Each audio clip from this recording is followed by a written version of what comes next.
sisi hapa Zanzibar kama mnavyoona tumewekeza sana katika eneo hili la michezo.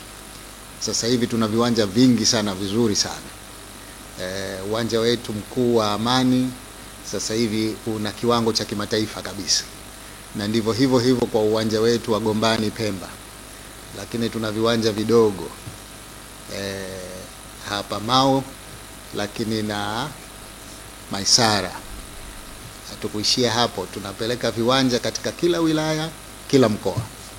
Kwa hiyo baada ya muda mfupi tutakuwa tumesambaza viwanja kila pahali vyenye standard ambazo ni za kimataifa. Kwa hiyo serikali itaendelea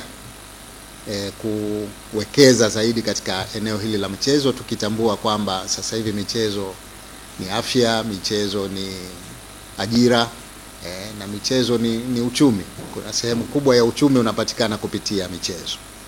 Niseme tu kwamba ombi lililotolewa hapa la kuona uwezekano wa sisi kama serikali kuangalia jinsi gani tunaweza tukakusaidieni, nasema nimelipokea.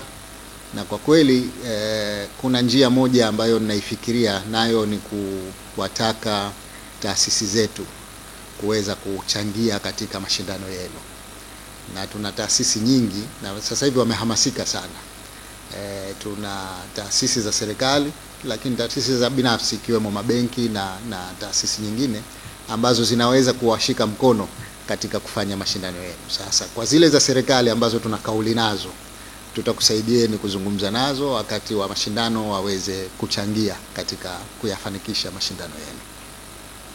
Lakini basi na mimi nitoe ombi kwamba kwa sababu ya uwekezaji mkubwa tuliofanya huu, mnaonaje mkatupa nafasi ya kuya mashindano haya yanayofuata yakawa Zanzibar? Tutakuwa tumetangaza uwekezaji wetu, lakini tutakuwa ni moja katika sehemu ya kuanza ule ushirikiano wa karibu kati ya serikali na baraza lenu hili. Na kama nilivyosema, mkiamua kufanya hivyo, basi sisi tutakuwa tumeona kwamba mmepokea ombi letu na tuna wajibu wa kuhakikisha kwamba tunazitaka taasisi zetu zikuwezesheni kufika pale ambapo tunatarajia. Nakushukuru sana, lakini hii yote inaonyesha ni namna gani unavyothamini michezo. Unajua background yako, umekaa katika hivi vyombo vya ulinzi miaka mingi, lakini bado ni mdau mkubwa wa michezo. Mfano dhahiri ni namna ambavyo umekuwa ukiboresha viwanja vya michezo Zanzibar mpaka kufikia kuwa mwenyeji wa ili kombe la CHAN.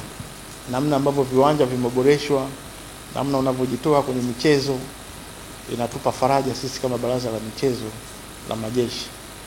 Na mheshimiwa, baraza letu hili ndio platform pekee ambayo imekuwa ikitoa wanamichezo wengi sana wanaoliwakilisha taifa. Kwa hiyo tunavyoona haya maendeleo ya viwanja, tunajua kabisa uko sambamba na sisi katika kuliweka sawa swala la michezo.